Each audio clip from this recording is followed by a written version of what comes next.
Yes, so as many of you know, I'm working on a mini-series that profiles young professionals with non-traditional jobs. First, we spoke with wedding dress designer Haley Page, and now I'm talking to one of the people behind the Tough Mudder obstacles, Eli Hutchison. If you're not familiar, Tough Mudder is a 10 to 12 mile course with 20 plus obstacles.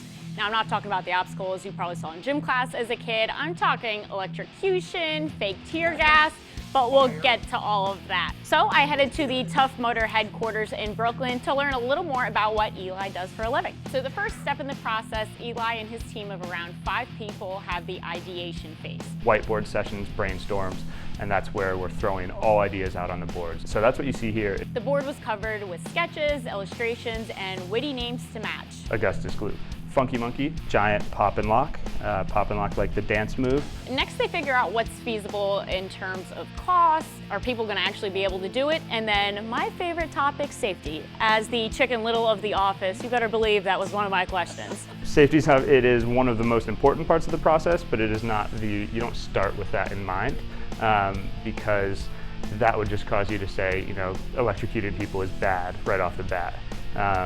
We think electrocuting people is good. So once they determine which obstacles to build, the employees test them, and then participants actually come in and give them a run as well. As fun as drawing the absurd obstacles and whatnot are for him, he had to say that that was just a pretty small part of his job.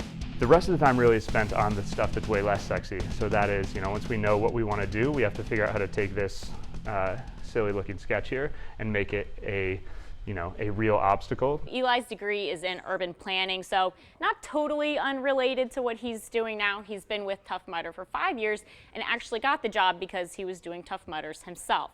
I asked him for a little bit of career advice. Young people watching the show want to figure out what they do when they get older. Trying to be creative about what it is you want to do. So, I've found this job just through pursuing my own interests. Do they feel like every year they've got to escalate the danger?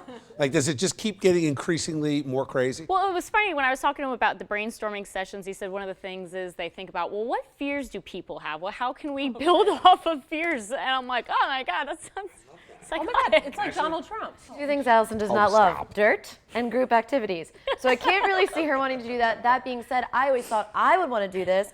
We used to actually go mudsliding after soccer practice, but now hearing this, I'm not really down for electrocution. People actually pay to do this. Like, if I actually did this, you would need to pay me a ton to even attempt to do a Tough Mudder. I mean, just think how productive America would be if every workplace you had to go, work through the, the fear of electrocution, swim under fire. I mean, America would be. So this should be mandatory classroom study, like gym class, Tough Mudder.